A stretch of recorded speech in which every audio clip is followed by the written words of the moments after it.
शामली से 61, बागपत से 49, मथुरा से 70, बुलंदशहर से 93, 349 बसेस को जो है हमने जो है वहाँ जनपद स्तर पर भेजा कल शाम तक, रात तक, और अब सभी बसेस अपने स्थानों तक पहुँच गई हैं। सारे श्रमिक जिले स्तर पर क्वारंटाइन सेंटर में पहुंच गए हैं अपने गृह जनपद में। ये बहुत बड़ा अचीवमेंट है। ये दूसरा ऐसा महत्वपूर्ण कदम है। सब यूपी पहला प्रदेश था जिसने कोटा से अपने बच्चों को बुलाया और एक एक बच्चे का देखभाल करके उनको एक एक बच्चे को घर भेजकर ऐसे एक एक बच्चे से फोन से बात हो रही। और ऐसे ही हमारे जो श्रमिक अभी हरियाणा से आए हैं, एक एक श्रमिक का क्वारंटाइन सेंटर में उनको रखकर उनका फिर हालचाल लिया जाएगा और जब भी जैसे भी उनका समय पूरा होगा वो अपने होम क्वारंटाइन में जाएंगे। ये सारे हरियाणा से हैं। ये जो श्रमिक हैं ये कुल मिलाकर 9,992 कल आए हैं, 2,224 परसों आए थे, तो कुल मिलाकर जो है ये लगभग 11,200 श्रमिक जो है हमारे 12,200 श्रमिक हमारे हो जाते हैं। यानी 12,000 से अधिक श्रमिक हरियाणा से हम लोगों ने हरियाणा सरकार से बात करके उनके यहाँ से जो है व्यवस्था की है। इस संदर्भ में माननीय मुख्यमंत्री जी की हरियाणा के माननीय मुख्यमंत्री जी से बात हुई, उन्होंने व्यवस्था वहाँ के अधिकारियों को दी। माननीय मुख्यमंत्री जी ने हमारे प्रदेश में हमारे सभी अधिकारियों को आदेश दिया और ये एक्सचेंज जो है बड़ी ही सुकून से, बड़े ही अच्छी व्यवस्था से हुआ है। पूरा हरियाणा का हमारा जितना भी श्रमिक है, जितना भी हमारा व्यक्ति है उत्तर प्रदेश का, वो आ चुका है जो भी हमारे क्वारंटाइन सेंटर में था और एक एक का मेडिकल परीक्षण करके हमने लिया है।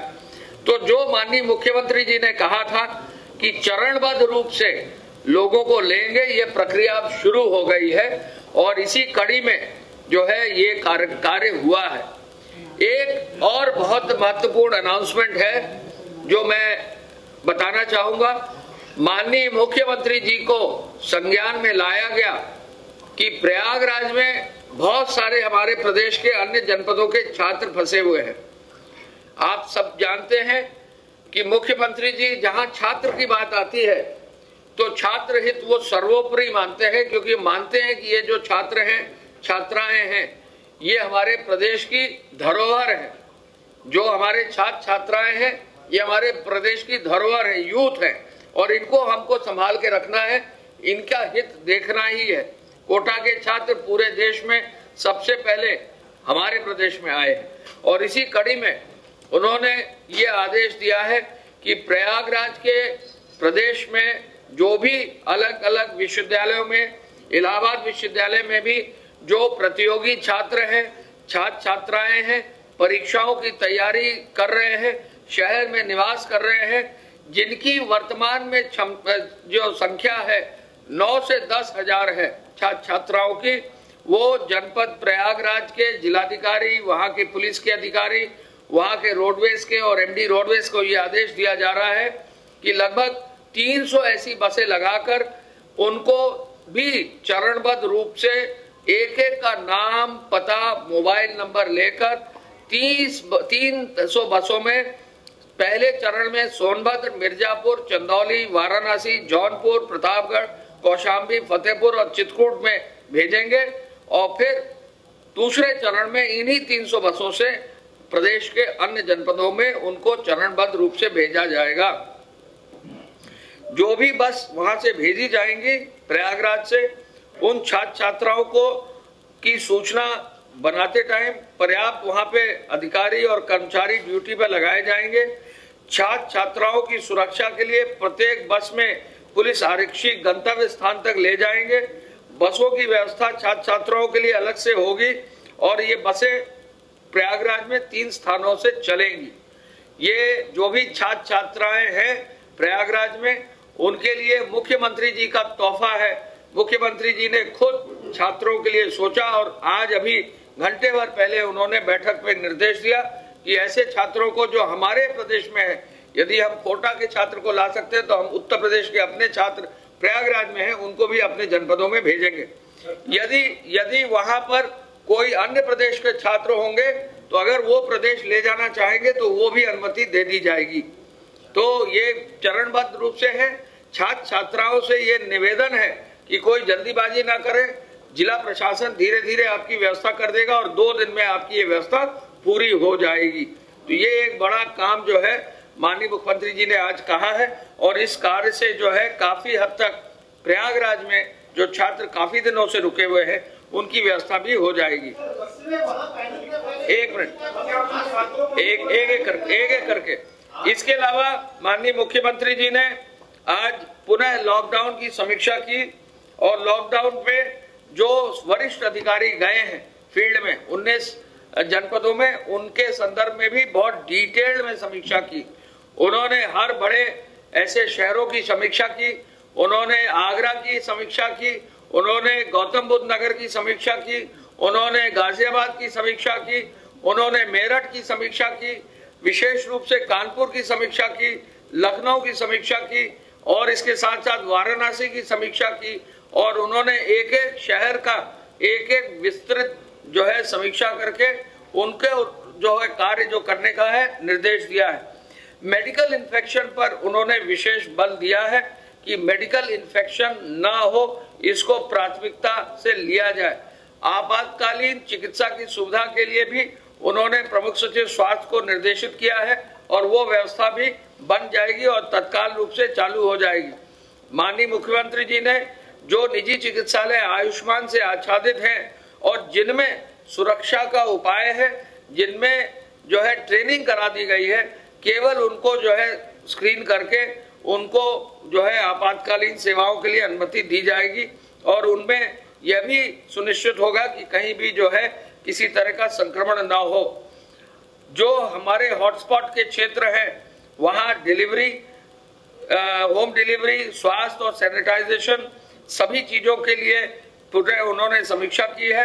हम आपको बता सकते हैं कि हॉटस्पॉट क्षेत्र में जो संख्या है हॉटस्पॉट्स की वो तो लगभग उतनी है, लेकिन कुछ हॉटस्पॉट्स अब कम हो गए क्योंकि कई प्रदेशों में, कई हमारे जनपदों में जो हॉटस्पॉट्स 28 दिन के हो गए थे और वहाँ कई नया जो है केस नहीं आया था वो अब खत्म हो गए हैं।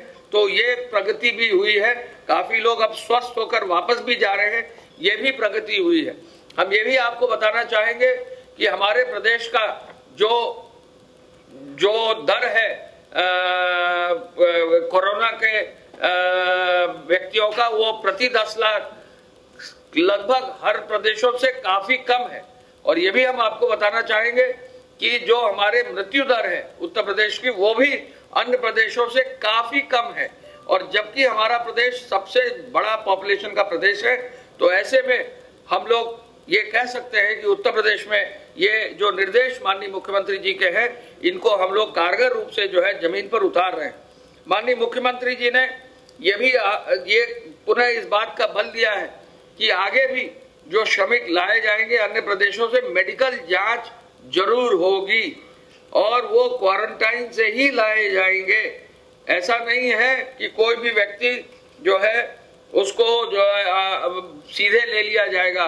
एक जो प्रक्रिया निर्धारित है उस प्रक्रिया के निर्धारित के अंतर्गत ही जो है कार्रवाई की जाएगी। क्वारंटाइन में भेजने से पूर्व सभी श्रमिकों को मेडिकल जांच पुनः हम अपने प्रदेश में कराएंगे, ये भी होगा। और क्वारंटाइन सेंटर्स में और भी जो है वर्कर्स और भी वॉलंटियर्स तैनात हो, ये निर्देश भी उन्होंने दिए हैं। डेडिकेटेड कोविड अस्पताल बनाने पर भी उन्होंने आज बल दिया है और नॉन कोविड अस्पताल और कोविड अस्पताल के परिसरों को अलग अलग करने का भी उन्होंने दिया है निर्देश।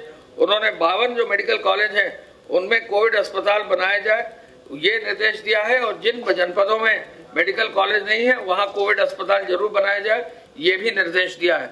मैं मुख्यमंत्री जी की तरफ से ये भी बताना चाहूंगा कि जो पैरामेडिकल स्टाफ है और जो अपर मुख्य चिकित्सा अधिकारी स्तर के अधिकारी जनपद स्तर पर हैं वो सभी लोगों को ट्रेनिंग भी देंगे।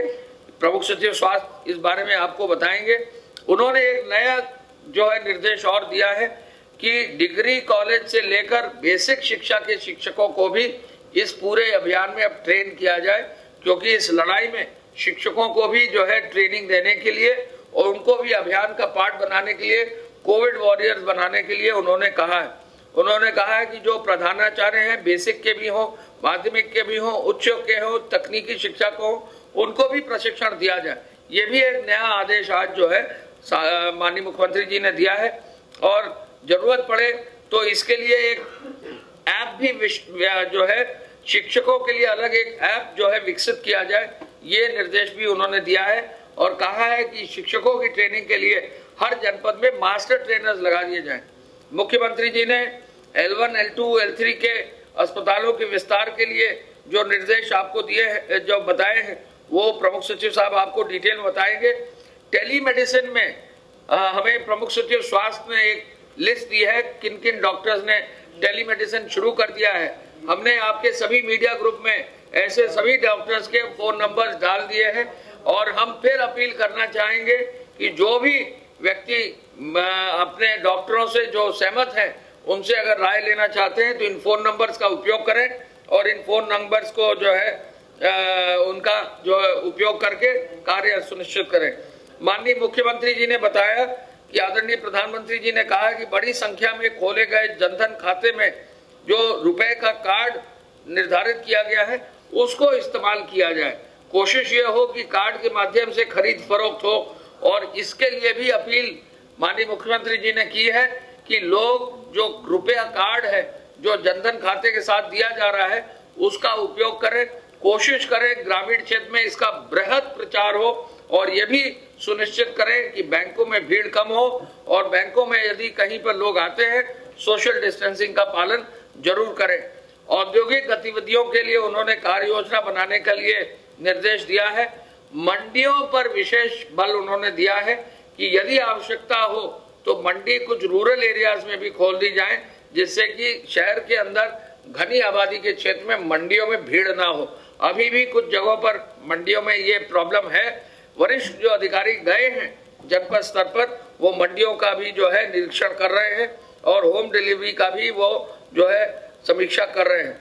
मैं पुनः इस अवसर पर आज की जो सौगात माननीय मुख्यमंत्री जी ने दी है प्रयागराज के छात्रों के लिए, ये बधाई उन्होंने दी है। छात्रों को कहा है कि निरंतर पढ़ते रहें। छात्रों के लिए ये भी कहा है कि ऑनलाइन कोर्सेज करते रहें, लेकिन जो छात्र जाना चाहते हैं उनकी व्यवस्था के लिए उन्होंने वहाँ के जिलाधिकारी, वहाँ के पुलिस अधिकारी और वहाँ के सभी अन्य वरिष्ठ अधिकारियों को निर्देशित किया है कि वो कार्य पूरा करें। हरियाणा से जो हमारे श्रमिक भाई आए हैं उनकी व्यवस्था भी देखने के लिए हर जिलाधिकारी को उन्होंने अच्छी व्यवस्था क्वारंटाइन सेंटर करने का निर्देश दिया है।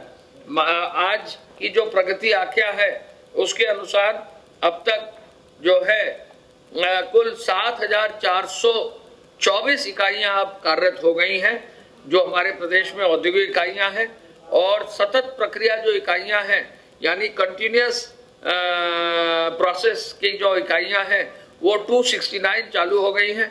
कुल मिला के 1,32,000 लोग इसमें कार्यरत हो गए हैं। चीनी मिलों ने अपने समस्त गन्ने का जो है क्षेत्र का गन्ने की कटाई अभी लगभग पूरी कर ली है। 85 से 90% गन्ना कट चुका है और चीनी मिलों तक जा चुका है।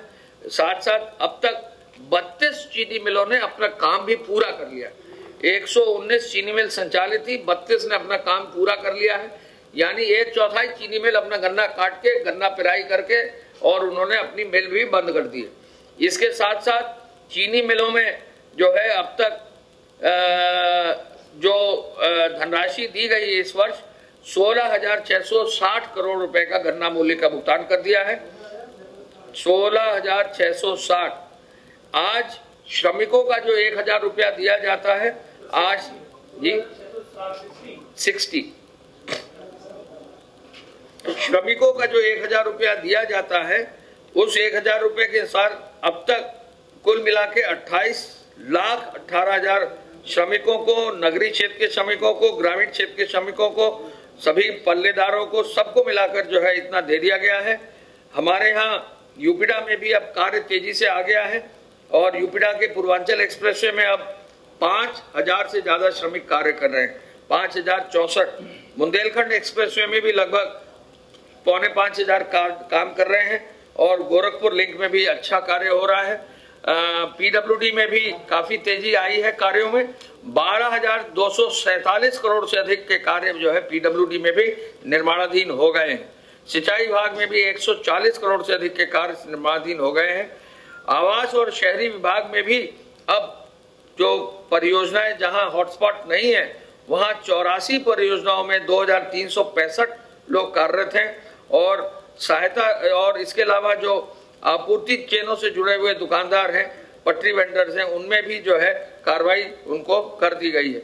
ग्राम पंचायतों में अब 6,25,361 अकुशल श्रमिक कार्य कर रहे हैं और लगभग 51,919 मस्टर रोल जो है पर कार्य हो रहा है। ग्रामीण क्षेत्र में भी अब काफी कार्य हो गए हैं और जैसा मैंने आपको बताया कि अभी हमारे क्वारंटाइन सेंटर्स में जो है हरियाणा के हमारे साथी, हमारे हरियाणा के जो लोग हैं वो वापस आए हैं।